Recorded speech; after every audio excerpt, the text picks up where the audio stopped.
McAfee world.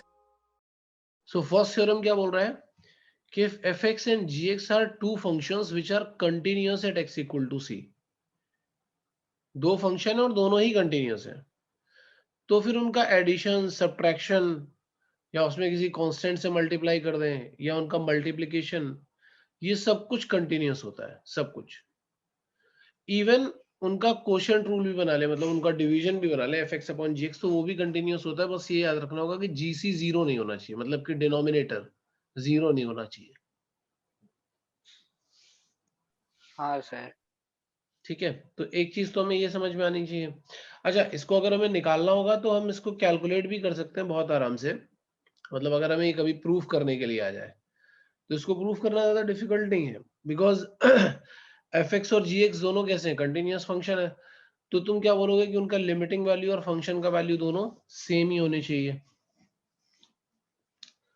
उनका limiting value और function का वैल्यू दोनों सेम होने चाहिए, मतलब कि वो limit extending to a f extending to c f x करेंगे तो वो उसी के इक्वल आ रही होगी वो वैल्यू, लिमिटिंग वैल्यू हाँ सर। इक्वल आ रही होगी। बाद में जब तुम ऐड या मल्टीप्लाई करके देखोगे तो भी वैल्यू सेम आ रही होंगी। उनको मैं लिख करके दिखा देता हूँ तो थोड़ा ज्यादा क्लियर हो जाएगा। एक सेकंड रुकना जरा,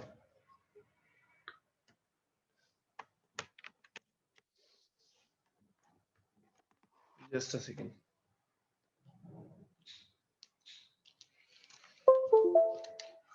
ये कुछ ऐसा है जैसे सपोज मैं बोल रहा हूँ कि limit extending to f x या extending to c f x,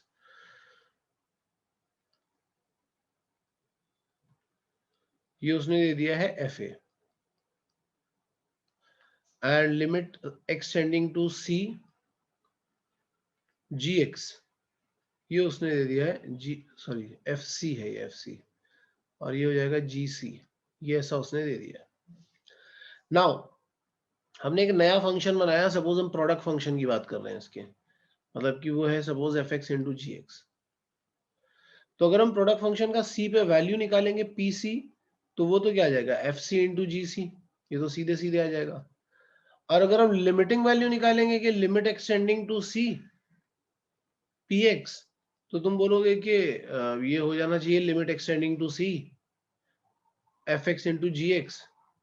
और अगर हम लोग वो प्रॉपर्टी यूज करेंगे प्रोडक्ट वाली लिमिट की प्रॉपर्टी, तो ये limit extending to c f x into limit extending to c g x ऐसा आ रहा होगा। तो वो हमें क्या मिलने लगेगा f c into g c, which is what, which is same as p c. So limiting value किसके इक्वल आ गई, पीसी के इक्वल आ गई, तो प्रोडक्ट फंक्शन कैसा हो जाएगा, कंटिन्यूअस हो जाएगा। तो इसी तरीके से एडिशन, सब्ट्रैक्शन, प्रोडक्ट, डिवीजन सब निकाल सकते हैं। हाँ सर। ठीक है ना। अब ऐसे ही देखते हैं दूसरा वाला कि अगर एक फंक्शन कंटिन्यूअस है और एक फंक्शन डिसकंटिन्यूअस है, then the product function may और may not be. Product function में वो क्या बोल रहा है, then the product function this may और मे नॉट बी कंटिन्यूअस। उस प्रोडक्ट फंक्शन पे हम कुछ नहीं बोल सकते, लेकिन जो सम और डिफरेंस है वो तो नेसेसरीली डिसकंटिन्यूअस होंगे। सम और डिफरेंस है वो नेसेसरीली डिसकंटिन्यूअस होगा। कैसे होगा वो देख लेते हैं हम। अब इसकी कंडीशन क्या बोल रहा है कि एफ एक्स जो है दैट इज कंटिन्यूअस। चलो हमने लिया एफ एक्स कंटिन्यूअस, यानी कि limit extending to a f x, इसको मैंने ले लिया एफ ए, और जी एक्स डिसकंटिन्यूअस है तो मैंने लिया limit extending to a g x.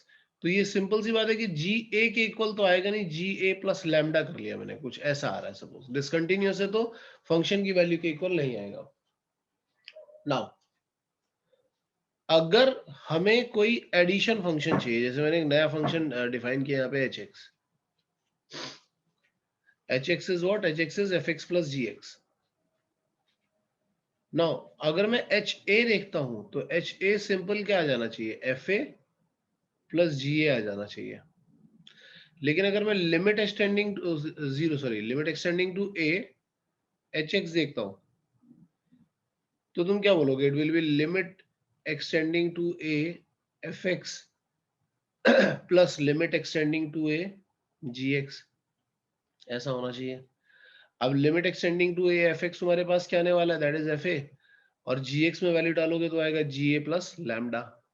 अब ध्यान से देखो, ये वैल्यू और ये वैल्यू, ये वाली वैल्यू और ये वाली वैल्यू इक्वल नहीं है, इक्वल नहीं है, तो ये श्योरली कैसा होने वाला है, ये श्योरली डिसकंटिन्यूअस होने वाला है। डिसकंटिन्यूअस। तो अगर एक फंक्शन कंटिन्यूअस और एक डिसकंटिन्यूअस है तो एडिशन सब्ट्रैक्शन तो श्योरली डिसकंटिन्यूअस होने वाले हैं। अब बात आती है कि प्रोडक्ट फंक्शन, प्रोडक्ट फंक्शन कैसा होगा, लाओ जरा प्रोडक्ट फंक्शन बना के देखते हैं। तो px अगर बना के देखोगे तो वो क्या आएगा, fx इंटू जी एक्स, ठीक है। अगर मैं pa निकालता हूं तो वो आ जाएगा fa into g a, sorry fa into g a plus lambda, not g a plus lambda, y g a plus lambda, a डाल रहे हैं ना, वो तो हम डायरेक्टली सब्स्टिट्यूट कर रहे हैं, so it is fa into g a, वो तो लिमिटिंग वैल्यू में आएगा जी ए प्लस लैम्डा। जब मैं limit extending to a px करूंगा तो यहाँ पे क्या आ जाएगा, fa into g a plus lambda. Lambda. अब देखो क्या है कि जनरली तो ये वैल्यू देखने में हमें सेम नहीं दिखाई पड़ रही, ये कुछ और है, ये कुछ और है, लेकिन अगर fa का वैल्यू 0 हो गया तो 0 इंटू जी ए करो चाहे 0 into g a plus lambda, वो तो 0 ही आने वाला है ना। हाँ सर। तो हम क्या बोलते हैं कि fx into g x will be continuous if fa is 0 and ga takes finite value at x equal to a, क्योंकि अगर ये 0 हो गया तो 0 इंटू फाइनाइट नंबर इज 0, यहाँ पे भी 0 इंटू फाइनाइट नंबर इज 0। तो ऐसे केस में हम क्या बोलेंगे कि ये जो फंक्शन है वो कंटिन्यूअस हो जाएगा। कब कंटिन्यूअस हो जाएगा, जब कंटिन्यूअस फंक्शन अपना वैल्यू 0 ले लेगा। दो फंक्शन मल्टीप्लाई हो रहे हैं ना, उनमें जो कंटिन्यूअस फंक्शन है वो अपना वैल्यू 0 ले लेगा, तो ओवरऑल फंक्शन क्या हो जाना चाहिए, ओवरऑल फंक्शन कंटिन्यूअस होगा। कंटिन्यूअस, अदरवाइज वो कंटिन्यूअस। डिसकंटिन्यूअस हो जाएगा, ठीक है। सो उसका एक एग्जांपल मैंने यहाँ पे लिख दिया है, ये वाला एग्जांपल तुम खुद भी ट्राई कर सकते हो देख करके। x इक्वल टू 0 पे चेक करोगे तो वैसे देखा जाए तो ये फंक्शन कंटिन्यूअस और ये डिसकंटिन्यूअस है, बट ओवरऑल फंक्शन देखोगे तो कंटिन्यूअस आ रहा होगा। Why, because continuous function x equal to 0 पे वैल्यू अपना 0 ले रहा होता है। ऐसा क्वेश्चन जेई में आ चुका है केवल इसी कंसेप्ट पे, तो इसलिए तुम्हें समझ में आना चाहिए, क्योंकि जनरली ये डिसकंटिन्यूअस होता है, लेकिन बस एक ही एक ऐसा केस होता है जिसपे कंटिन्यूअस हो सकता है, एक्सेप्शनल केस है, इसलिए हमें वो याद रखना चाहिए। Okay, yes sir. अच्छा अब वो बोल रहा है कि अगर दोनों फंक्शन डिसकंटिन्यूअस है then product function is not necessarily be discontinuous, ठीक है। प्रोडक्ट फंक्शन के बारे में श्योरली नहीं बोला जा सकता क्योंकि इस तरीके की कंडीशंस फिर से बन जाएंगी, लेकिन एक चीज हम पक्का बोल सकते हैं, क्या हम पक्का बोल सकते हैं जो हमें याद रहना चाहिए वो ये है कि at most one of f x plus g x और f x minus g x is continuous.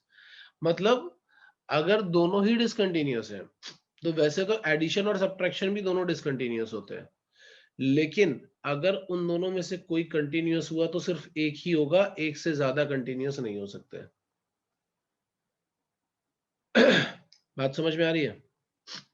Yes sir. अब इसको अगर कभी हमें डिराइव करना होगा तो इसको डिराइव भी आराम से किया जा सकता है, जैसे मैं यहाँ पे ही दिखाता हूँ। सपोज दोनों डिसकंटिन्यूअस लेने हैं, मैं कलर चेंज करके लिख देता हूँ थोड़ा और अच्छा रहेगा। मैंने ले लिया कि एफ एक्स जो है limit extending to a, f x जो आ रहा है that is suppose f a plus lambda, and limit extending to a g x जो आ रहा है that is g a plus lambda, g a plus mu, suppose ऐसा कर देता हूँ। तो ये क्या, दोनों डिसकंटिन्यूअस हो गए। अब मैंने एडिशन फंक्शन बनाया, एडिशन फंक्शन में तुम क्या बोलोगे, पी एक्स बनाया, suppose that is f x plus g x, ठीक है। अगर तुम यहां से पी ए का वैल्यू लेते हो तो वो क्या आता है, वो होता है एफ ए प्लस जी ए। और अगर मैं यहाँ पे लिमिटिंग वैल्यू निकालूंगा इनकी, वही सेम यहां से यूज करके कि limit extending to a p x करूंगा, तो वो कितना आ जाएगा, f a plus g a plus lambda plus mu. तो लिमिटिंग वैल्यू और ये वाली वैल्यू दोनों अलग अलग दिख रही है, ये लिमिटिंग वैल्यू और ये वाली वैल्यू है। ऐसे मैंने एक फंक्शन डिफाइन किया q x, that is f x minus g x, और अगर मैंने निकाला क्यू ए यानी कि एफ ए माइनस जी ए, और फिर लिमिटिंग वैल्यू निकाला कि limit extending to a q x निकाला, तो ये क्या आ जाएगा f a minus g a plus lambda minus mu. अब हमें क्या दिख रहा है, ये वाली वैल्यू और ये वाली वैल्यू भी अलग दिख रही है। अब ध्यान से समझना, यहाँ पे देखते हैं तो ये वैल्यू इससे अलग है क्योंकि यहाँ पे लैम्डा प्लस म्यू आ गया, और यहाँ देखते हैं तो ये वाली वैल्यू इससे अलग है। मतलब अगर जनरली देखा जाए तो दोनों ही डिसकंटिन्यूअस रहने वाले हैं। लेकिन सपोज हम किसी एक को कंटिन्यूअस बनाना चाहते हैं, या हम कोशिश करते हैं कि दोनों ही बन जाए, हम ये ट्राई करते हैं, तो दोनों इसलिए नहीं बन पाएंगे क्योंकि अगर तुमने इसको कंटिन्यूअस बनाने की कोशिश की तो तुम्हें लैम्डा प्लस म्यू जीरो करना पड़ेगा। अगर लैम्डा प्लस म्यू जीरो किया तो लैम्डा माइनस म्यू जीरो नहीं हो सकता, और अगर लैम्डा माइनस म्यू जीरो किया तो लैम्डा प्लस म्यू जीरो नहीं हो सकता। दोनों तो एक साथ जीरो हो ही नहीं सकते, क्योंकि अगर दोनों जीरो हो गए तो लैम्डा और म्यू दोनों का वैल्यू जीरो होगा और दोनों कंटिन्यूअस बन जाएंगे। डिसकंटिन्यूअस के लिए क्या करना है कि लैम्डा और म्यू नॉन जीरो रखना है। तो अगर तुम इसको जीरो रखते हो तो ये नॉन जीरो, इसको जीरो रखते हो तो ये नॉन जीरो। मतलब सीधी सी बात है कि जनरली तो दोनों ही डिसकंटिन्यूअस रहने वाले हैं। अगर तुम्हें कंटिन्यूअस बनाना भी है तो सिर्फ एक ही कंटिन्यूअस हो सकता है, दोनों एक साथ कंटिन्यूअस नहीं हो सकते। अभी बात समझ में आई? हाँ सर। ठीक है, इसको नोट करो एक बार, फिर आगे चल। हाँ सर हो। ओके, सर आप वो एग्जाम्पल एक बार करके दिखा सकते हो क्या? कौन सा वाला एग्जांपल? सर वो पीछे दिया है वो। किया तो हुआ है, देखो कौन सा नहीं सर वो थर्ड थर्ड वाला। हाँ सर वो थर्ड पॉइंट में जो दिया है वो। थर्ड पॉइंट में जो दिया है वो ये वाला? हाँ अच्छा, ये वाला सेकंड पॉइंट में जो दिया है, ये कौन सा वाला बोल रहे हो, ये वाला या ये वाला? सर वैसे तो थर्ड वाला चाहिए but f x equal to g x, अच्छा ये वाला बोल रहे हो, वन एंड माइनस वन वाला, ठीक है अभी समझा मेरे को। देखो चलो ये वाला एग्जांपल भी देख लेते हैं, थर्ड पॉइंट में जो दिया है पहले वो देख लेते हैं। यहाँ पे क्या दिया हुआ है कि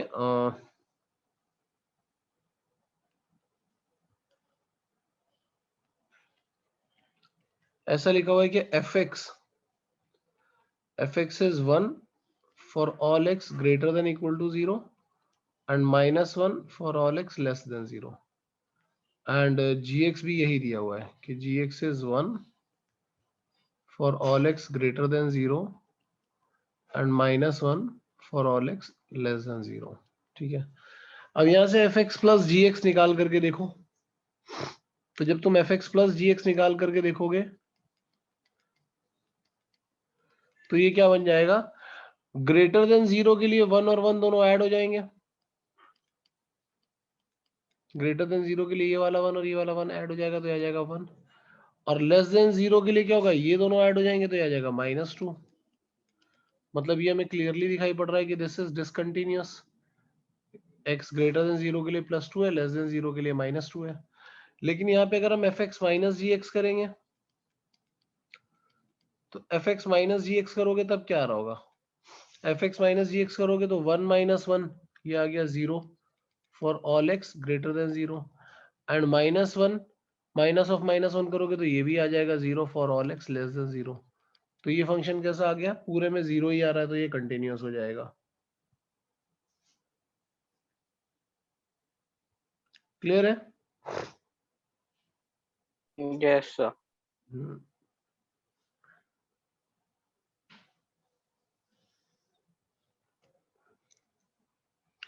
एक ये वाला क्वेश्चन ट्राई करो यार, ये अच्छा क्वेश्चन है जो अभी मैं दे रहा हूँ। हाँ यार प्रथमेश हुआ? सर आंसर तो आ गया, बस चेक कर रहा था। कैसे आया, क्या सर किया? आंसर सर पहले वैल्यूज उसमें सब ये किए, लिमिटिंग वैल्यू सब लाया अच्छा। साइन एक्स -1 का, हम्म। और फिर सर उसका आंसर 1 आया। नहीं तो कंटिन्यूअस आ रहा है कि मतलब कैसा आ रहा है? Sir discontinuous. डिसकंटिन्यूअस आ रहा है, हाँ ठीक है, वो एक मेथड तो है ही अपने पास एटलीस्ट कि हम LHL RHL निकाल लें और फंक्शन का वैल्यू निकाल लें तो वो इक्वल नहीं आएगा।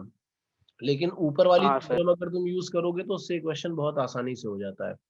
मैं थ्योरम यूज करवाना चाहता था, जैसे यहाँ पे एक फंक्शन है, ये दो फंक्शन का डिफरेंस है। अब इनमें से एक को मैं ले लेता हूँ px, ठीक है, और एक को मैं ले लेता हूँ qx। तो ये आ गया qx, ठीक है। अब मैं क्या बोल रहा हूँ कि ये जो px है ये डिसकंटिन्यूअस है at x equal to pi by 2 plus 1। क्यों डिसकंटिन्यूअस है? क्योंकि देखो ध्यान से देखो, अगर पाई बाय 2 प्लस 1 डालोगे तो साइन पाई बाय 2 एक इंटीजर बन रहा है, और इंटीजर पे ये इंटीग्रल पार्ट डिसकंटिन्यूअस होता है, और ऐसे फ्रैक्शनल पार्ट भी वहां पे डिसकंटिन्यूअस होता है। तो देखा जाए तो दोनों ही फंक्शन कैसे हैं? ये दोनों ही फंक्शन डिसकंटिन्यूअस है। इस पर्टिकुलर पॉइंट पे दोनों ही फंक्शन डिसकंटिन्यूअस है। नाउ अगर मैं px प्लस qx करूं, px प्लस qx करूं तो मुझे क्या मिलेगा? Integral part of sine x minus 1 plus fractional part of sine x minus 1, और दोनों को ऐड करने की वजह से हम क्या बोलेंगे कि it will be sine x minus 1, क्योंकि ये कुछ ऐसा मिल रहा है ना कि integral part of x plus fractional part of x, वो तो x ही आ जाता है। किसी भी नंबर को हम ऐसा लिख सकते हैं ना, integral part of x plus fractional part of x। हाँ सर। तो इसको अगर हम ऐसा लिखेंगे तो आ जाएगा साइन x माइनस 1, और साइन x माइनस 1 क्या होगा? This function is continuous function, क्योंकि साइन का ग्राफ है तो कॉन्टिन्यूअस ही होता है। तो हम बोलेंगे कि yes this function is continuous. अब चाहे कोई भी पॉइंट हो, सब पे ही कॉन्टिन्यूअस होगा वो, तो इस पे भी कॉन्टिन्यूअस होगा। तो अब मैं बोल रहा हूँ कि दो फंक्शंस थे जो कि डिसकंटिन्यूअस थे, और उनका एडिशन कॉन्टिन्यूअस आ गया है, तो फिर उनका जो डिफरेंस होगा, जो उनका सब्ट्रैक्शन होगा, दैट इज श्योरली डिसकंटिन्यूअस। ये हमने ऊपर थ्योरम में पढ़ा है, दिस इज श्योरली, क्योंकि दोनों में से कोई एक ही हो सकता है कंटिन्यूअस। तो this will be discontinuous at x equal to pi by 2 plus 1। तो LHL RHL वाला प्रोसेस तो यूज कर ही सकते हो, पर ये वाला प्रोसेस भी तुम यूज कर सकते हो वहां पे, ये वाली थ्योरम यूज कर सकते हो वहां पे। हाँ सर। सर QX डिसकंटिन्यूअस कैसे होगा? QX कैसा होगा? QX तो फ्रैक्शनल पार्ट है। अब फ्रैक्शनल पार्ट भी तो इंटीजर पे डिसकंटिन्यूअस ही होता है। अगर तुमने फ्रैक्शनल पार्ट ऑफ x का ग्राफ बनाया होगा तो ये कुछ ऐसा बनता है, जब तक वो फ्रैक्शन रहता है तब तक। अच्छा चलो ग्राफ ही बना के देखते हैं QX का। तो अगर तुम ऐसे देखना, साइन x माइनस 1 का ग्राफ बना रहे होंगे, तो जब तुम पाई बाय 2 प्लस 1 रख रहे होगे तभी तो यहाँ पे पाई बाय 2 आ रहा है। मतलब केवल पहले साइन x माइनस 1 का ग्राफ बना के देखते हैं, ठीक है। ऐसा करता हूं मैं, थोड़ा ऊपर ग्राफ बनाता हूँ साइन x माइनस 1 का, ऐसा बनाता हूँ। तो साइन x माइनस 1 का ग्राफ बनाऊंगा तो ये ग्राफ कुछ इस तरीके का बन रहा होगा, ऐसा ग्राफ बन रहा होगा। एक सेकंड मैं जरा ठीक से बनाता हूँ इसको। कुछ इस तरीके का बन रहा होगा, पाई बाय 2 प्लस 1 कहीं यहाँ पे होगा। ये ग्राफ मैंने बनाया साइन ऑफ x माइनस 1 का, मतलब साइन x का ग्राफ है, उसको 1 यूनिट शिफ्ट कर दिया मैंने लेफ्ट में, ठीक है। तो ये जो वैल्यू पाई बाय 2 पे आनी चाहिए थी वो पाई बाय 2 पे प्लस 1 पे आ रही, तो ऐसा कुछ हो रहा है, राइट में शिफ्ट हो गया होगा एक्चुअली। सो ऐसा हो गया, ये पाई बाय 2 प्लस 1 पे आ रहा है, ठीक है। अब तुम जरा देखो कि अगर तुम फ्रैक्शनल पार्ट का ग्राफ बनाओगे, क्योंकि ये वैल्यू जो तुम्हें दिख रही है ये तो कहाँ पे दिख रही है? ये 1 पे दिखाई पड़ रही है तभी 1 आ रही है। जब तुम फ्रैक्शनल पार्ट का ग्राफ बनाओगे तो ये ग्राफ कैसा बन रहा होगा? ध्यान से देखना भी, ये ग्राफ कैसा बन रहा होगा। ये ग्राफ कुछ ऐसा बनेगा कि जब तक ये 0 से 1 के बीच में है तब तक तो एज इट इज बन रहा है, जब तक ये 0 से 1 के बीच में है तब तक तो ये एज इट इज बन रहा है। लेकिन ये जैसे ही एग्जैक्ट 1 वैल्यू लेगा वहां पे क्या हो जाएगा? वहां पे होल हो जाएगा और यहाँ पे ये 0 आ जाएगा, क्योंकि फ्रैक्शनल पार्ट क्या होता है? इंटीजर पे 0 हो जाता है। कभी मैंने बताया था ना कि फ्रैक्शनल पार्ट ऑफ 1 होगा तो ये क्या हो जाएगा? 0 हो जाएगा, क्योंकि 1 का फ्रैक्शनल पार्ट तो हाँ 0 ही है। सर। तो यहाँ पे जैसे ये 1 होगा वैल्यू 0 ले लेगा, और इधर वाला ग्राफ बिल्कुल एज इट इज, क्योंकि ये फ्रैक्शन है, तो ये एज इट इज बना रहेगा। तो ये देखो फंक्शन कैसा हो गया, फंक्शन डिसकंटिन्यूअस हो गया इस पॉइंट पे π/2 + 1 पे। ये बात समझ में आई? हाँ सर, हाँ सर, समझ गया। ठीक है। इसके बाद हम बात करेंगे कि इवन एक दो एग्जांपल भी दूंगा मैं तुम्हें इसके बाद करने के लिए।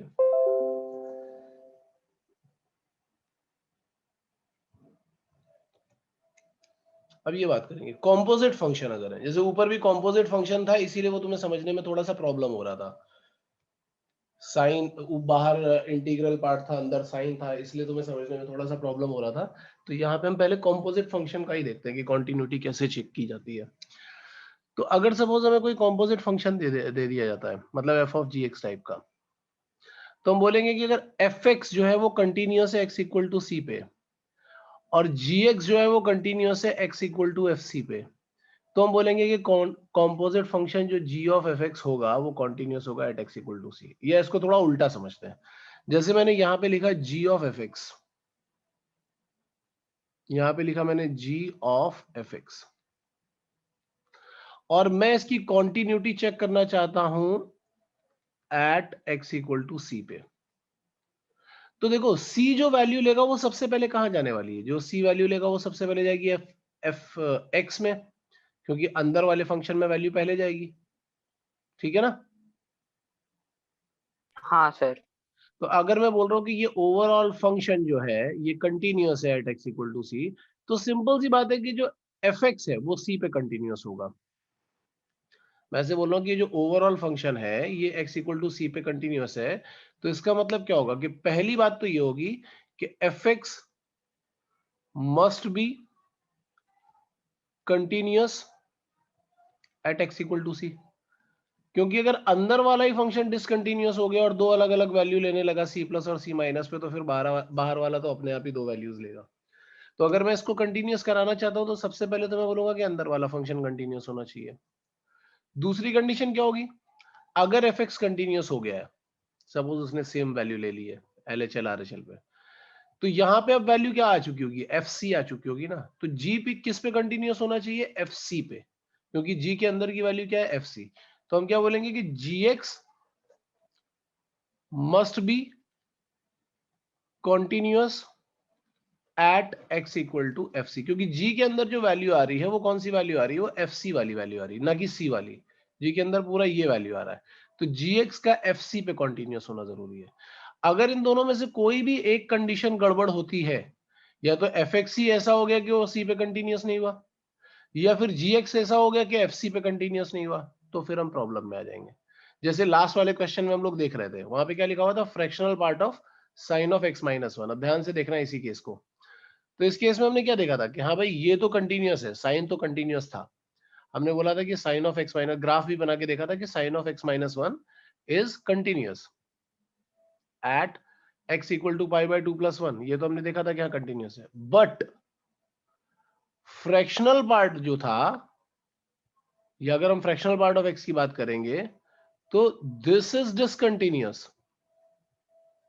एट एक्स इक्वल टू 1, क्योंकि जब एक्स का वैल्यू तुम ये यहां पे रखोगे तो ये वैल्यू क्या ले रहा होगा, ये तो अपना वैल्यू 1 ले रहा होगा। π/2 + 1 रखोगे तो अपना वैल्यू 1 ले रहा है, लेकिन बाहर वाला जो फंक्शन है वो 1 पे डिसकंटिन्यूअस हो रहा है। तो इसकी वजह से ये ओवरऑल फंक्शन कैसा बन गया था, डिसकंटिन्यूअस। मतलब अगर हम जी ऑफ एफ एक्स को कंटिन्यूअस बनाना चाहते हैं तो हम पहले बोलेंगे कि अंदर वाला कंटिन्यूअस होना चाहिए और बाहर वाला इस पर्टिकुलर वैल्यू पे कंटिन्यूअस होना चाहिए जो उसके अंदर आ रही है। अभी बात समझ में आ रही है? हाँ सर। ये थोड़ा देखो कॉम्प्लिकेटेड होता है। कॉम्प्लिकेटेड कहाँ होता है कि हम पहले अंदर वाले फंक्शन को चेक करते हैं एक्स की वैल्यू के लिए, और बाहर वाले फंक्शन को चेक करते हैं अंदर वाले फंक्शन की वैल्यू के लिए। बस इस जगह पे कॉम्प्लिकेटेड होता है, अदरवाइज तो ये ठीक है। हाँ सर। ठीक है ना? तो ये अब यहाँ पे एक्चुअली ऐसा लिखा हुआ था, ये जो स्टेटमेंट है तुम डायरेक्टली समझने की कोशिश करोगे तो शायद नहीं समझ में आए, लेकिन अगर तुम ऐसा समझने की कोशिश करोगे तो आराम से समझ में आएगा कि जब हम जी ऑफ एफ एक्स की बात कर रहे हैं और वो बोल रहे हैं कि कॉन्टिन्यूअस एक्स इक्वल टू सी पे, तो पहली बात तो ये कंटिन्यूअस होना चाहिए और दूसरी बात जी जो है वो इस वैल्यू पे कंटिन्यूअस होना चाहिए, जैसा हमने इस एग्जांपल में देखा। तो तुम चाहो तो ये और ये दोनों ही स्टेटमेंट नोट कर लो, ठीक है ना, और फिर उसके बाद क्वेश्चन नंबर 41 ट्राई करो जरा। यस। सॉल्व हुआ प्रथमेश? हाँ सर। ठीक है, सर कंटिन्यूअस आया। कंटिन्यूअस आया एट 1/2 और वो फंक्शन डिफाइन कर लिया था। एक तो f of g x define करना था और हाँ sir. G of f x की कंटिन्यूटी चाहिए थी at x equal to half. तो जी ऑफ एफ एक्स की कंटिन्यूटी वाला हम लोग पहले देख लेते हैं, क्योंकि फंक्शन डिफाइन करना तो मैंने तुम्हें सिखाया हुआ है। तो हम लोग जरा ये इस पे फोकस करते हैं, ये वाला जो पार्ट है ना कि जी ऑफ एफ एक्स की कंटिन्यूटी चाहिए at x equal to half, पहले इसको चेक करते हैं। तो अगर हमें जी ऑफ एफ एक्स की कंटिन्यूटी चाहिए एक्स इक्वल टू हाफ, तो हम एक्स इक्वल टू हाफ पे चेक कर रहे होंगे किसको, we have to check f x, ठीक है। तो एफ एक्स तो ये है, हाफ का मतलब हमें यहां से देखना पड़ेगा। तो यहां पे तो हमें दिखाई पड़ रहा है कि एफ एक्स का जो डेफिनेशन है that is what, that is 4x square minus 1 for all x greater than 0।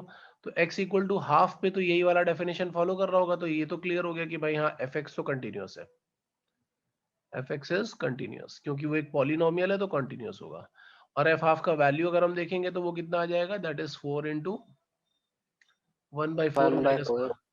सो ये आ गया 0, ठीक है। तो एफ हाफ का वैल्यू भी हमें मिल गया 0। नाउ अब तुम्हें क्या करना है, g को चेक करना है एट एफ हाफ। सो अब हमें क्या चेक करना पड़ेगा, now we have to check continuity of gx at x equal to f half। तो x equal to f half का मतलब क्या हो गया, x equal to 0। तो x equal to 0 पे तो यार हमें ये देखना पड़ेगा, क्योंकि x equal to 0 पे ये वैल्यू है। जरा हम gx का RHL निकालते हैं। RHL निकालोगे यानी कि g of 0 प्लस निकालोगे। तो जब g of 0 प्लस निकालोगे तो यहाँ पे तुम डालोगे तो ये क्या आ जाएगा, root over 2 times 0 plus 1 that is 1। तो ये तो 1 आ गया। और जब हम लोग LHL निकालेंगे तो LHL का मतलब क्या हो गया, g ऑफ 0 माइनस। तो जब g ऑफ 0 माइनस निकालोगे तो यहाँ 0 डालोगे तो आएगा -1 का क्यूब रूट दैट इज -1। तो यहाँ पे तो LHL और RHL दोनों इक्वल आ ही नहीं रहे। हमें यहाँ पे क्लियरली दिख रहा है कि RHL is not equal to LHL। That means gx is discontinuous, sorry, gx is discontinuous at x equal to 0। तो इसका मतलब क्या हो जाएगा कि ओवरऑल फंक्शन जो है g of f x is discontinuous at x equal to half। I hope अब समझ में आ रहा होगा तुमको ये वाला क्वेश्चन। हाँ सर। तो ये क्वेश्चन ऐसे हमें करने होते हैं, इस तरीके के क्वेश्चन। अगर कुछ गड़बड़ लगे तो अभी भी बोलना एक बार, कहीं पे भी।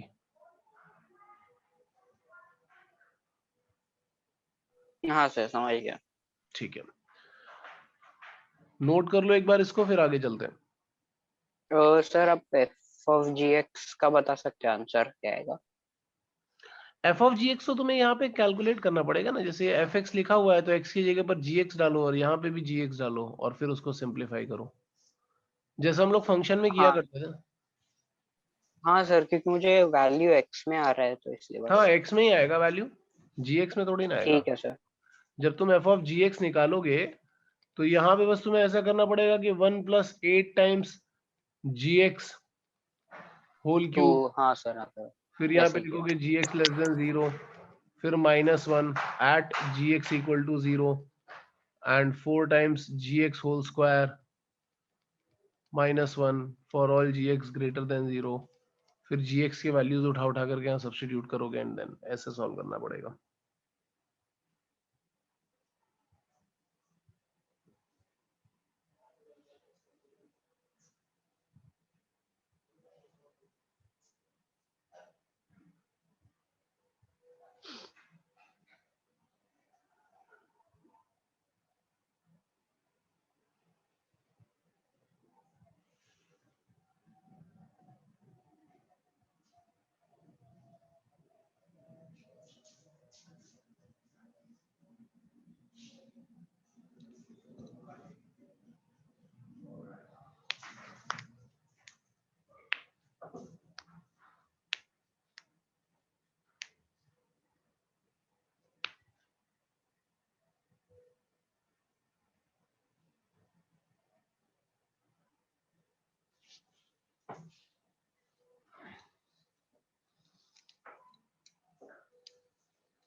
नोट करोगे तो बोलना यार, फिर आगे चलते हैं।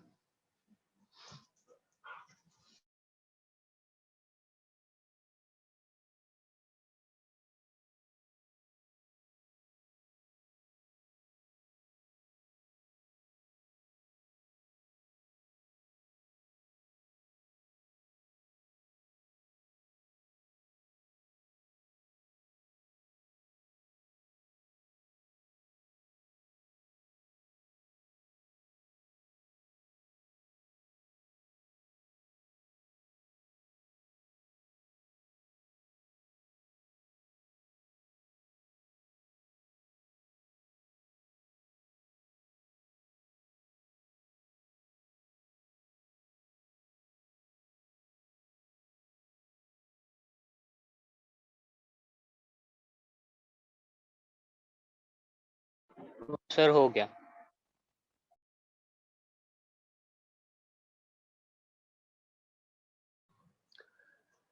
ठीक है यार, आगे चलते हैं प्रथमेश, ठीक है। हाँ सर। अब हम लोग करेंगे कॉन्टिन्यूटी इन एन इंटरवल। इसको समझना थोड़ा जरूरी है, अच्छे से समझना।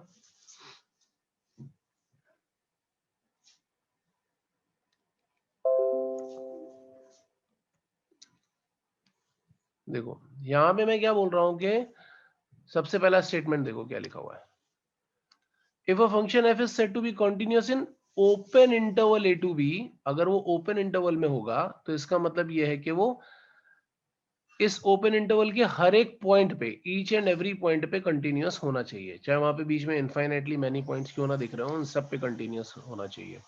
मतलब क्या हुआ इस बात का कि अगर मैं सपोज तुम्हें इसका कोई एक ग्राफ यहाँ पे ऐसे दिखाता हूँ साइड में, और मैं बोलता हूँ कि हाँ भाई ओपन इंटरवल का ग्राफ बनाना है, तो ए और बी, अब ए और बी पे क्या वैल्यू है हमें नहीं पता, हो सकता है ए और बी पे वैल्यू डिफाइन हो, नहीं डिफाइन हो, हमें उससे कोई मतलब नहीं है। हम बस ये बोल रहे हैं कि ए और बी के बीच में कहीं पे भी ये ब्रेक नहीं होना चाहिए, सब जगह पर कंटिन्यूअस होना चाहिए। ये बात समझ में आती है? हाँ अच्छा, दूसरे में मैं क्या बोल रहा हूं कि अगर वो एक क्लोज इंटरवल में कॉन्टिन्यूअस है तब क्या होगा? क्लोज इंटरवल में कॉन्टिन्यूअस होने का क्या मतलब है? तो क्लोज इंटरवल में कॉन्टिन्यूअस होने का मतलब क्या है कि ओपन इंटरवल में तो होना ही चाहिए, और जो उसके एंड पॉइंट्स है, बाउंड्री पॉइंट्स है, वहां पे भी वो कॉन्टिन्यूअस होना चाहिए। बाउंड्री पॉइंट्स मतलब जैसे ये हो गया ए, तो अब ए के लेफ्ट साइड में हम भले ही कुछ ना देख पाए, लेकिन इसका राइट हैंड साइड हमें देखना पड़ेगा कि राइट हैंड लिमिट और फंक्शन का value, right hand limit and function का वैल्यू, ये दोनों कैसे होने चाहिए? A finite quantity. यहाँ पे ए नहीं है, this is a finite quantity है। ए हटा देता हूं मैं, नहीं तो पता चला बाद में कंफ्यूजन हो जाए, उसको ए से इक्वेट कर दो। This should be a finite quantity. और ऐसे ही बी पे अगर तुम देखोगे तो बी पे क्या होगा कि उसका वन साइडेड अप्रोप्रिएट लिमिट देखना पड़ेगा, मतलब इधर वाला लेफ्ट हैंड लिमिट देखना पड़ेगा। तो लेफ्ट हैंड लिमिट और फंक्शन का वैल्यू, तो left hand limit and function का वैल्यू, मतलब बीच में तो होना ही चाहिए। यहाँ पे क्या होना चाहिए? यहाँ पे इस पॉइंट पे राइट हैंड लिमिट और इस पॉइंट पे लेफ्ट हैंड लिमिट चेक करना पड़ेगा, वन साइडेड अप्रोप्रिएट लिमिट, और वो दोनों भी सेम आने चाहिए, तब जाकर के हम बोलेंगे कि हाँ फंक्शन कैसा है, इस क्लोज इंटरवल में कॉन्टिन्यूअस है। ये बात समझ में आ रही है? हाँ सर। ठीक है। तो अब बात ये है कि यार यहाँ पे तो बहुत सारे पॉइंट्स रहते हैं, इनफाइनाइटली मैनी पॉइंट्स रहते हैं, तो क्या हम सब पे चेक करते बैठेंगे? तो भाई हम सब पे नहीं चेक करते बैठेंगे, हम किस पे चेक करेंगे? हम उसके लिए कुछ कुछ कंडीशंस समझ लेते हैं कि क्या होती हैं। अरे यार जस्ट अ सेकेंड।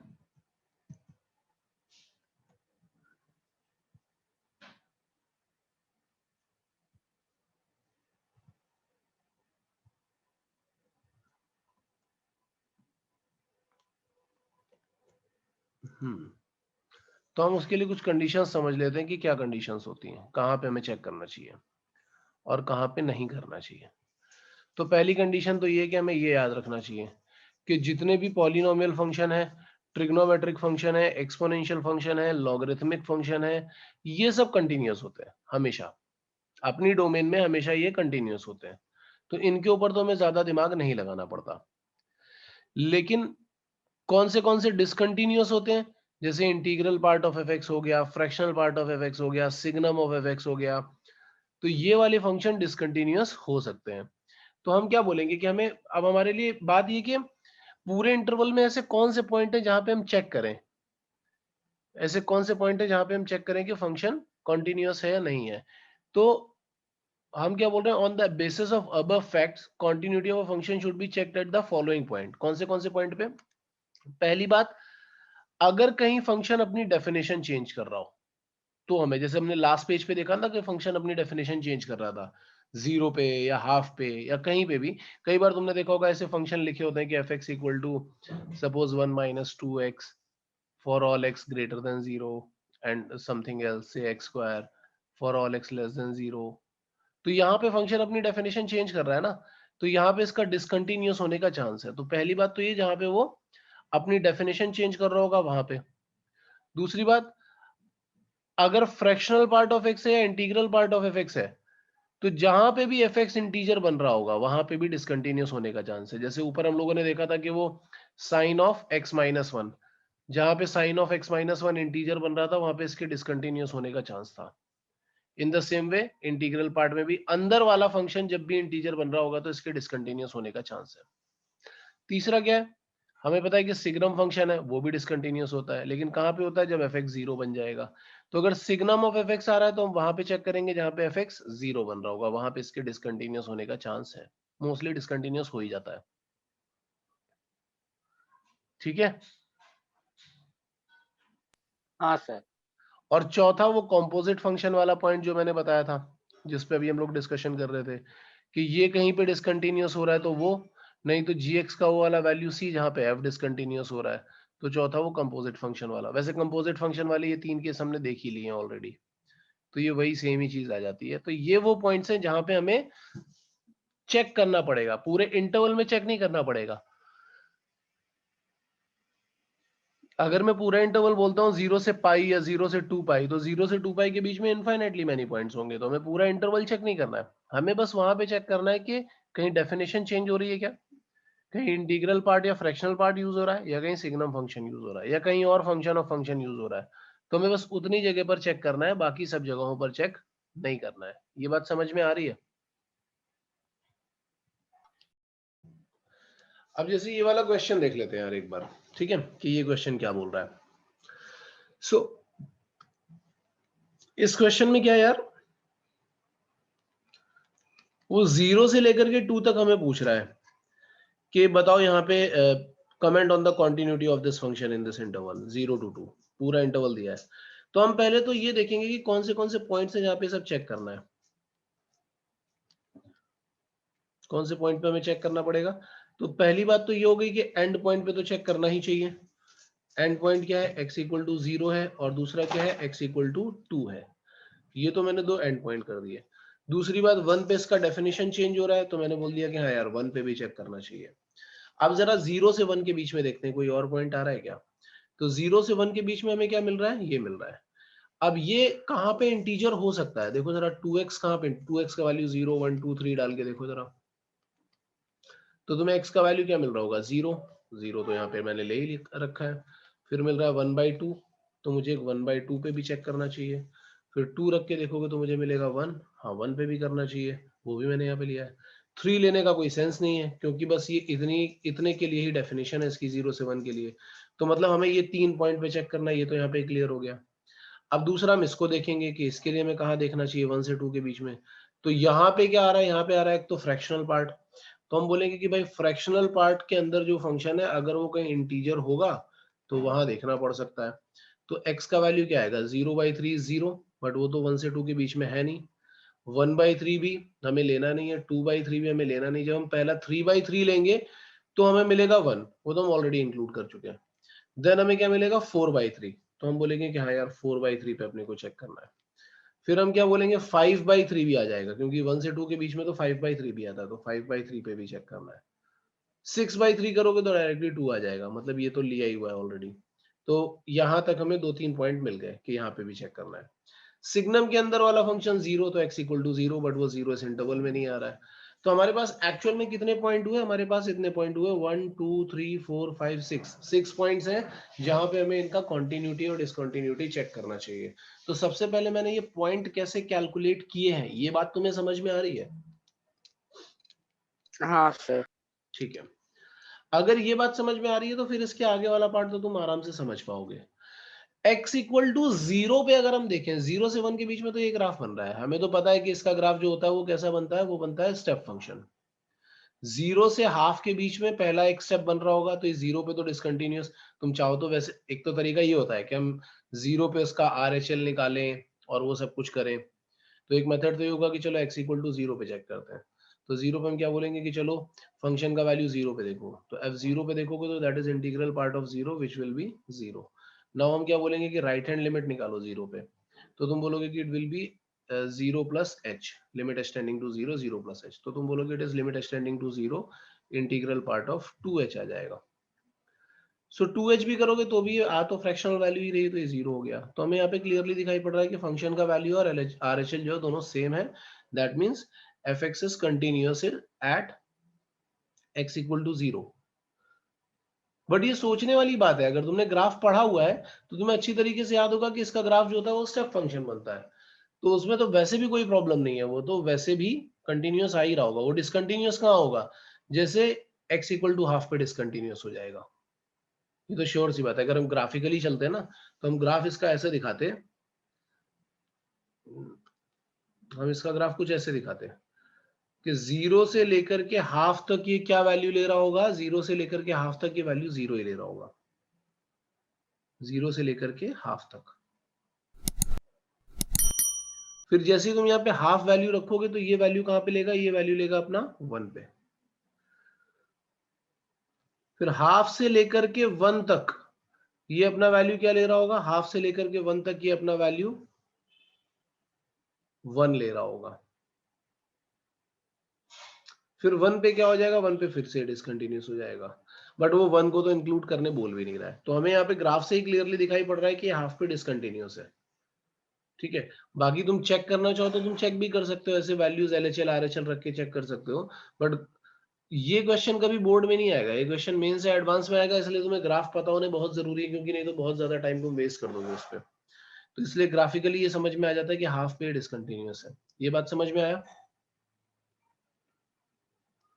हाँ सर। अब उसके बाद बात आती है 1 की, कि 1 पे क्या होगा।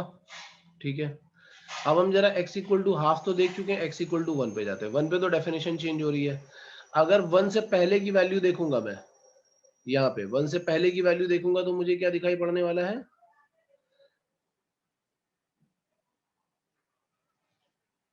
1 से पहले ये हमें ऐसा दिखने वाला है, 1 ही दिखने वाला है। अगर मैं यहाँ पे डाल के दिखाता हूँ, LHL दिखाता हूँ, तो LHL में तुम्हें क्या दिखना चाहिए, limit extending to 0 f of 1 minus h। तो यहाँ पे 1 माइनस h रखोगे तो ये क्या आ रहा होगा, 2 माइनस 2h। 2 माइनस 2h मतलब ये लेस देन 2 हो गया, तो इसके इंटीग्रल पार्ट का वैल्यू क्या आ जाएगा, 1, जो कि यहाँ से भी तुम्हें दिखाई पड़ रहा है कि हाँ 1 की तरफ ही टेंड कर रहा है ये। ठीक है, और अगर हम RHL देखेंगे तो RHL में हम क्या बोलेंगे, it is limit extending to 0 f of 0 plus h। 0 plus h करोगे तो सॉरी 1 प्लस h, तो ये आ जाएगा 3 प्लस 3h। और सिग्नम में क्या आ जाएगा, सिग्नम में आ जाएगा -1 माइनस h, ऐसा आ जाएगा। तो यहाँ पे देखो 3 प्लस 3h का वैल्यू अगर तुम देखोगे तो ये तो आ रहा होगा 3h, फ्रैक्शनल पार्ट का वैल्यू तो क्या आ जाएगा 3h, क्योंकि इंटीग्रल पार्ट तो ये और फ्रैक्शनल पार्ट ये, तो ये तो क्लियरली 3h आ जाएगा। और सिग्नम में एक नेगेटिव वैल्यू है तो उसका वैल्यू आ जाएगा -1। लेकिन जब हम h का वैल्यू 0 डालेंगे तो ये वैल्यू क्या आ जाएगा, 0। तो हमें क्लियरली दिख रहा है कि LHL is not equal to RHL। तो हम क्या बोलेंगे कि fx is discontinuous at discontinuous at x equal to what, at x equal to 1। यहाँ पे 1। फंक्शन डिसकंटिन्यूअस है। अब हमें किस पे चेक करना है, अब हमें चेक करना है x इक्वल टू 4/3 पे। ठीक है, सो x इक्वल टू 4/3 पे हम थ्योरम्स लगा सकते हैं। देखना 4/3 पे ये फंक्शन है डिसकंटिन्यूअस और ये फंक्शन है कंटिन्यूअस। 4/3 पे देखते जाते हैं।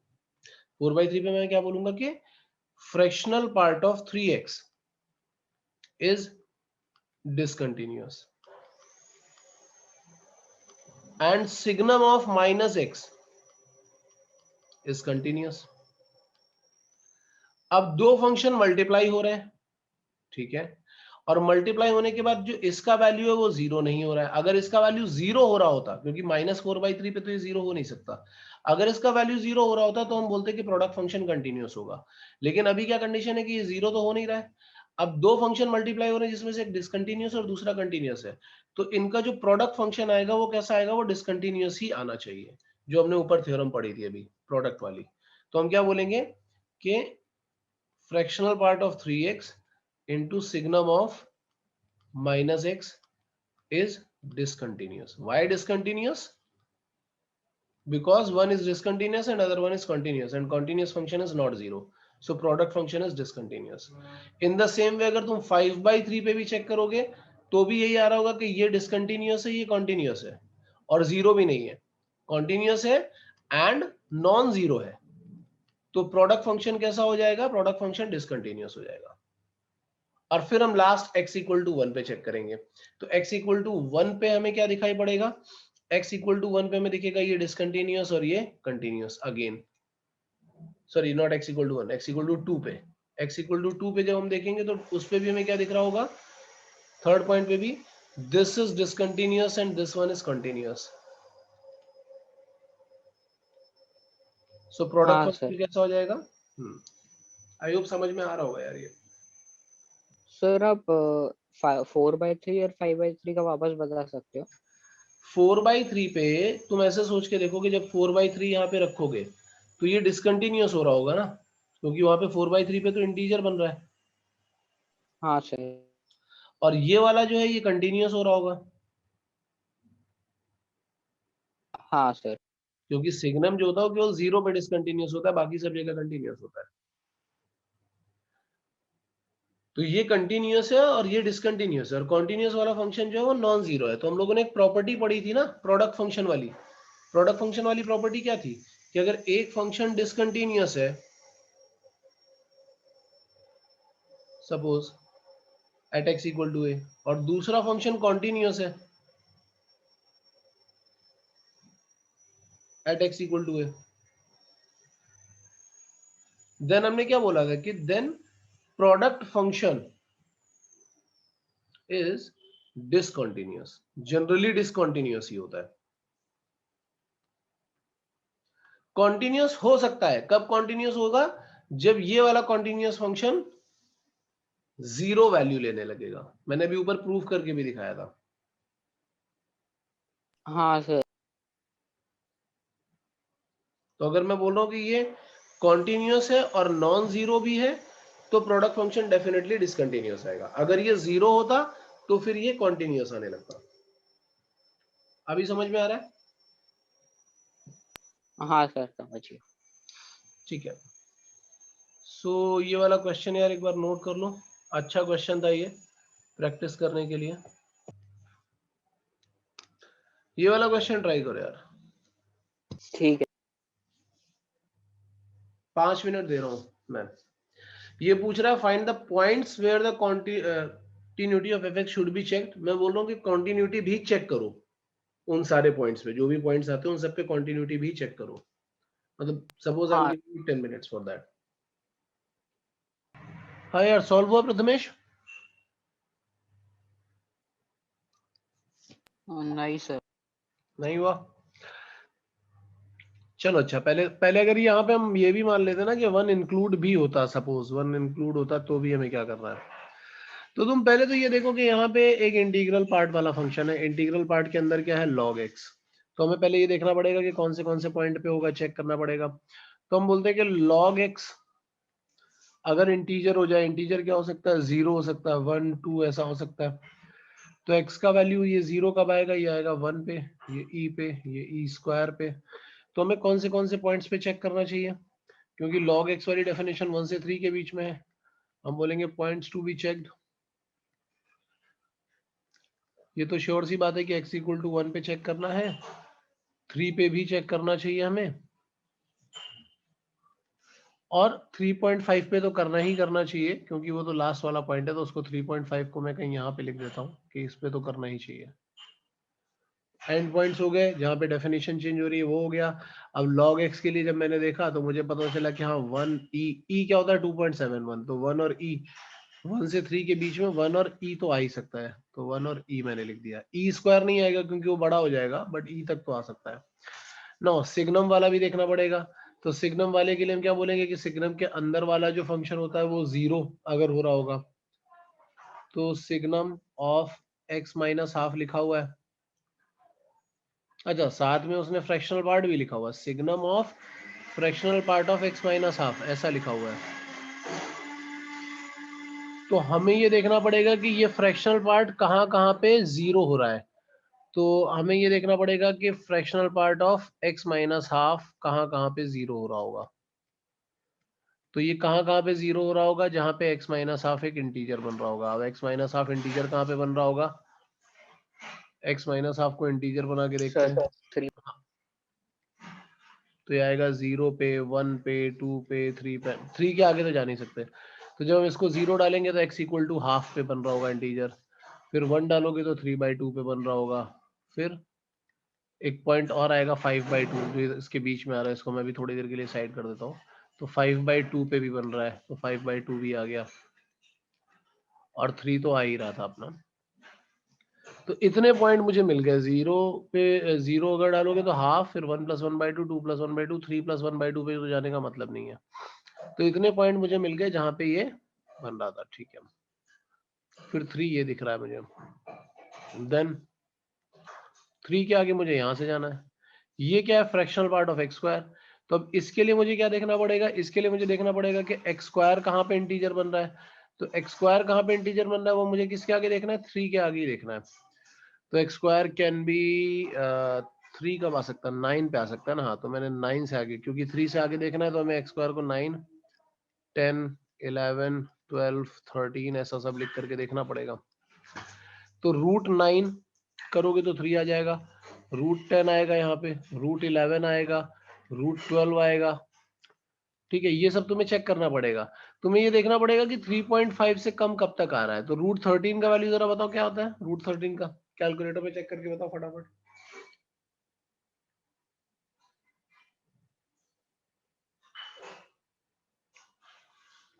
सर 3.6 3.6, तो मतलब 3.6 पे जाने का मतलब नहीं है, 3.6 लेंगे तो वो आगे चला जाएगा। तो √13 नहीं लेना है, बट √10, 11, 12 ये तीनों लेने हैं। सो अपने पास कितने पॉइंट्स हैं यहाँ पे चेक करना है, 1 2 3 4 5 6 7 8 9 10, देयर आर 10 पॉइंट्स जहाँ पे हमें इनका कॉन्टिन्यूटी चेक करना चाहिए। बात समझ में आ रही है अभी? हाँ सर। अब चेक कैसे करना है वो थ्योरम यूज कर करके तुम कर सकते हो। वैसे तो कई सारे पॉइंट तो तुम्हें ऐसे ही दिख जाएंगे, जैसे इसके वाले पॉइंट तो तब क्लियरली दिखाई पड़ रहे हैं कि 3 पे डिसकंटिन्यूअस है, √10 पे डिसकंटिन्यूअस है, √11 पे डिसकंटिन्यूअस है, √12 पे डिसकंटिन्यूअस है। तो ये 4-5 तो ऐसे ही चलेगा। इस पे ये कॉन्टिन्यूअस आ जाएगा क्योंकि कोई इंटीजर नहीं बन रहा है, ठीक है। इससे पहले वाले में देखेंगे 5/2 पे, तो 5/2 पे क्या आ रहा होगा, 5/2 पे ये डिसकंटिन्यूअस है बट ये कॉन्टिन्यूअस है, प्रोडक्ट फंक्शन कैसा हो जाएगा, डिसकंटिन्यूअस। 3/2 पे ये डिसकंटिन्यूअस है बट ये कॉन्टिन्यूअस है, तो प्रोडक्ट फंक्शन अगेन डिसकंटिन्यूअस। 1/2 पे देखोगे तो 1/2 पे ये डिसकंटिन्यूअस है और ये कॉन्टिन्यूअस, तो प्रोडक्ट फंक्शन फिर से डिसकंटिन्यूअस हो गया। ई पे देखोगे तो ये डिसकंटिन्यूअस है और ये कॉन्टिन्यूअस है, अगेन प्रोडक्ट फंक्शन कैसा हो जाएगा, डिसकंटिन्यूअस। तो ये सारे के सारे थ्योरम से ही चेक हो जाते हैं, इसके लिए हमें LHL RHL नहीं लगाना पड़ेगा, बट कौन से पॉइंट पे चेक करना है ये देखना बहुत जरूरी है।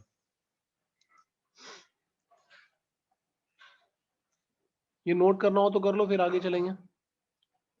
हाँ सर। ठीक है, अब नेक्स्ट पे चलते हैं, that is intermediate value theorem. क्या होता है वो देख लेते हैं।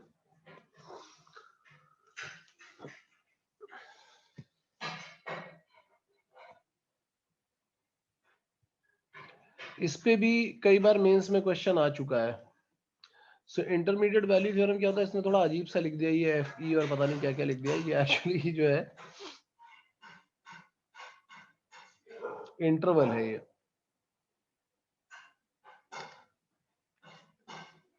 बोला function f is continuous in open interval close interval भी डाल सकते हो तुम। और क्या क्या प्रॉपर्टी फॉलो कर रहा है? पहली बात तो कॉन्टिन्यूस होना चाहिए, तो हम बोलेंगे if F A and F B possess opposite signs then there exists at least one solution of equation fx equal to 0। Graphically देखोगे तो एक सेकंड में समझ में आ जाएगा, ठीक है? तो जरा ग्राफिकली ही देखने की कोशिश करते हैं इसको हम लोग। फर्स्ट वाले का ग्राफिकल रिप्रेजेंटेशन क्या बोल रहा है वो, कि सपोज हमारे पास ए से बी के बीच में फंक्शन है, यहाँ पे कहीं ए बना दिया मैंने, यहाँ पे कहीं बी बना दिया मैंने, और वो क्या बोल रहा है कि एफ ए और एफ बी फंक्शन कंटिन्यूअस है।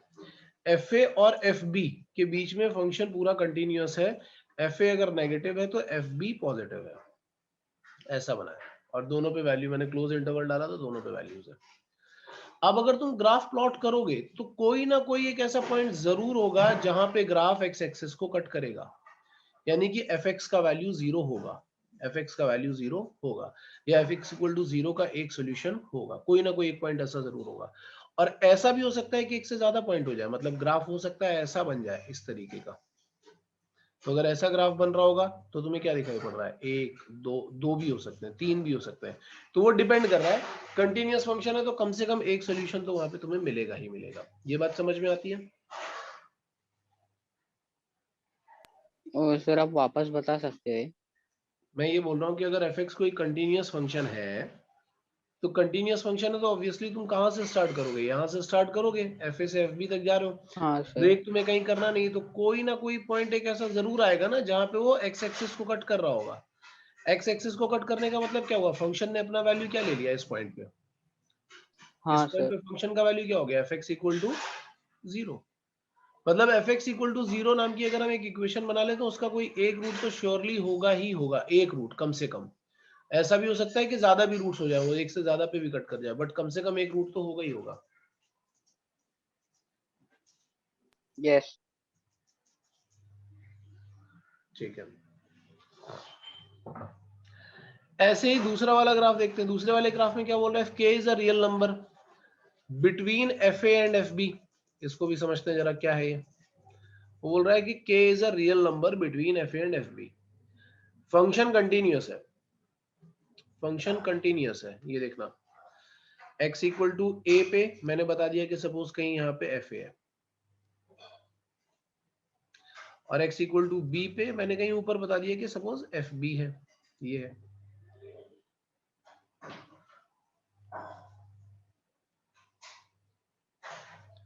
और जो तुम्हारा ग्राफ है वो a से b के बीच में कॉन्टिन्यूअस है, मतलब यहाँ से यहाँ जा रहा है। k जो है वो एफ ए और एफ बी के बीच की कोई वैल्यू है, तो मैं बोलूंगा कि हाँ ठीक है, चलो k वाली लाइन भी ड्रॉ कर लेते हैं। अब तुम सोच के देखो कि अगर तुम a से b तक ग्राफ प्लॉट कर रहे हो, ए से बी तक कंटिन्यूअस ग्राफ प्लॉट कर रहे हो, तो कोई ना कोई एक पॉइंट जरूर ऐसा होगा जहां पे फंक्शन का वैल्यू के इक्वल होने लगेगा, यानी कि एफ एक्स इक्वल टू के का एक रियल रूट तुम्हें जरूर मिलेगा between A and B. There will be at least one root और at least one solution of this equation, क्योंकि एफ एक्स का कोई ना कोई एक वैसा वैल्यू जरूर होगा, कम से कम एक। ज्यादा भी हो सकते हैं, ज्यादा कैसे हो सकते हैं, सपोज मैंने ऐसा बना दिया तो हमें दो तीन वैल्यू मिलने लगेंगे, ये मिल गया, ये मिल गया, ये मिल गया, दो तीन वैल्यू मिलने लगेंगे, ठीक है? नहीं तो कम से कम एक तो तुम्हें दिख ही रहा होगा, जो कि यहाँ पे तुम्हें दिख रहा है। हाँ सर। समझ में आई ये बात? तो इसको हम लोग बोलते हैं इंटरमीडिएट वैल्यू थ्योरम। अब इंटरमीडिएट वैल्यू थ्योरम के क्वेश्चन कैसे आते हैं, क्योंकि पहले ये समझना बहुत जरूरी है, समझ में आ जाएगा तो फिर हम क्वेश्चन कर पाएंगे आगे जा करके, ठीक है? तो सपोज वो हमें बोल रहा है कि एक मैं इक्वेशन लिख रहा हूँ और उसके बाद ही करके बताता हूँ। सपोज हमारे पास एक ऐसी इक्वेशन है,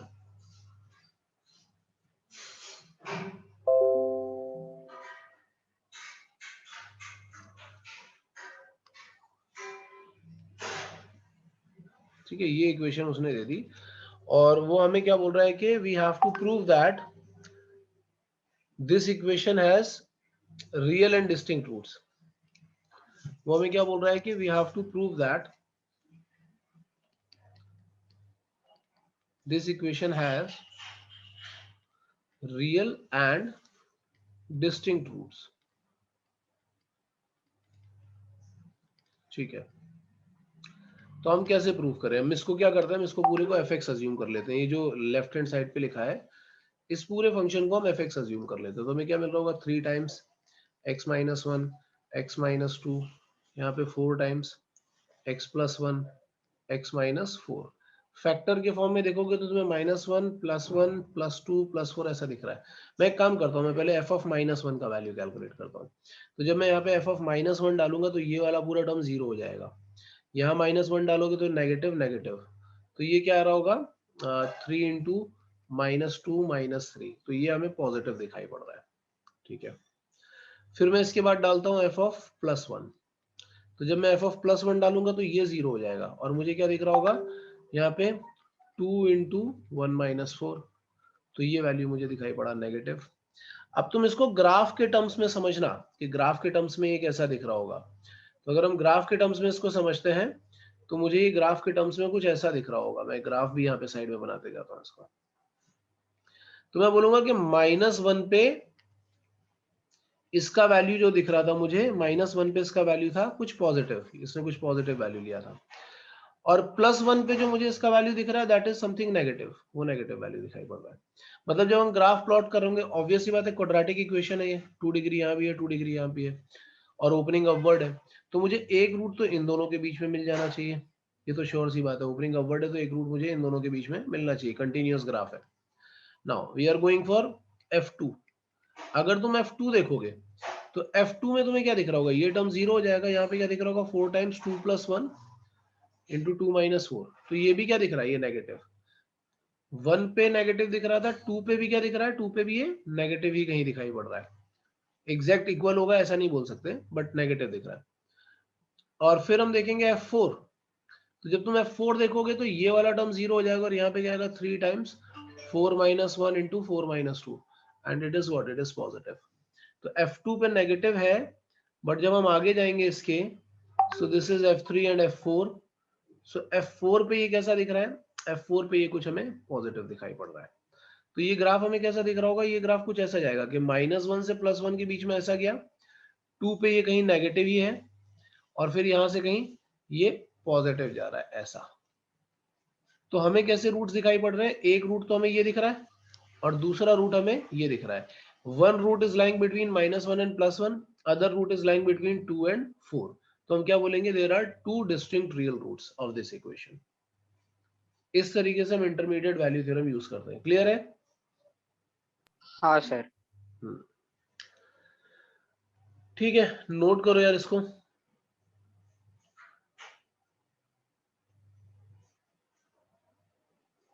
नोट करो फिर बोलो। हाँ सर। सॉल्व हो गया?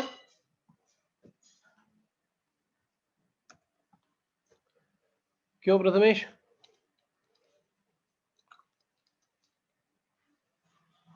सर नहीं आया ये। यार ये तो इजी क्वेश्चन था, ये क्यों नहीं आया तुझे? यहाँ पे देख fx तुझे दिया हुआ है, अगर तू f1 निकालेगा तो क्या आ जाएगा 1 इंटू ln1 -2। हाँ सर। तो ये तो -2 ही आ गया ना, ये तो नेगेटिव हो गया। और दूसरा तू e निकालेगा fe, तो ये क्या आ जाएगा e इंटू ln e -2। तो ln e 1 होता है तो इट इज e -2, ये पॉजिटिव हो गया। बस सीधी सीधी इंटरमीडिएट वैल्यू थ्योरम लग रही है यहाँ पे, और कुछ हमें लगाना ही नहीं है, क्योंकि हम क्या हाँ बोलेंगे fx सर, इज मैंने ई चेंजिंग का इट्स वैल्यू साइन। नहीं लिया। हाँ, 1 से e के बीच में जा रहा है तो हम बोलेंगे कि fx इक्वल टू, और ये भी क्लियर है कि ये फंक्शन कंटिन्यूअस है। क्यों? क्योंकि ये पॉलिनोमियल है, लॉग है, दोनों का प्रोडक्ट है तो कंटिन्यूअस है। तो यहाँ पे क्लियरली दिखाई पड़ रहा है कि fx जो है इट इज कंटिन्यूअस फंक्शन। तो पहली कंडीशन तो फुलफिल हो ही रही है कि कंटिन्यूअस फंक्शन है, तो तुम बोलोगे कि दिस इज कंटिन्यूअस। ठीक है, f1 negative fe positive, so simple सी बात है कि fx equal to 0 has one root between, even at least one root डालोगे। अच्छा, एग्जैक्टली वन रूट की बात कर रहा है, तो एग्जैक्टली वन रूट का मतलब क्या हो गया कि वो इंक्रीजिंग फंक्शन भी हमें देखना पड़ेगा। एग्जैक्टली वन रूट की बात कर रहा है ना वो, तो हमें ये तो पता है कि एटलीस्ट वन रूट तो होना चाहिए। अब अगर हम यहीं से f' भी निकाल देते तो देखो f' हमें क्या मिलता है, x इंटू लॉग एक्स का differentiation plus 1/। log x into x का डिफरेंशिएशन -2 का डिफरेंशिएशन 0। तो यहाँ से हमें क्या मिलता है 1 plus ln x which is positive. तो हम ये बोलते हैं कि हाँ भाई एफ डैश एक्स पॉजिटिव हो गया है, तो ये तो श्योर सी बात है कि एफ एक्स कैसा हो जाएगा, एफ एक्स इंक्रीजिंग फंक्शन हो जाएगा। इंक्रीजिंग फंक्शन होगा तब तो श्योरली एक ही पॉइंट पे कट कर रहा होगा ना, तो एग्जैक्टली 1 रूट वहां से आ जाएगा। बस ये करना था तुम्हें इसमें। हाँ सर। ठीक है, आज के लिए काफी यार इतना। कॉन्टिन्यूटी अपना कंप्लीट हो गया। नेक्स्ट लेक्चर में हम लोग डिफरेंशिएबिलिटी स्टार्ट करेंगे। उससे पहले अपने को एक डिस्कशन करना है यार, डाउट डिस्कशन तुम्हारा हो नहीं पा रहा है। फंक्शन वाला अपना अभी डिस्कशन हुआ नहीं ना कंप्लीटली, कि हो गया है? हाँ नहीं सर, नहीं हुआ। नहीं हुआ ना, तो कल जो लेक्चर लगेगा ना, कल या परसों जो भी लगेगा, उसमें हम लोग पहले डाउट डिस्कशन करेंगे। पहले फंक्शन का डाउट डिस्कशन ठीक है करेंगे, सर। उसके बाद फिर आगे जाएंगे। क्योंकि अभी अपना ठीक है। डिस्कशन बहुत सारा बचा, फंक्शन का है और आईटीएफ का भी बचा हुआ है। पहले डिस्कशन खत्म करेंगे तब जाएंगे आगे। Yes sir. ठीक है। Thank you sir.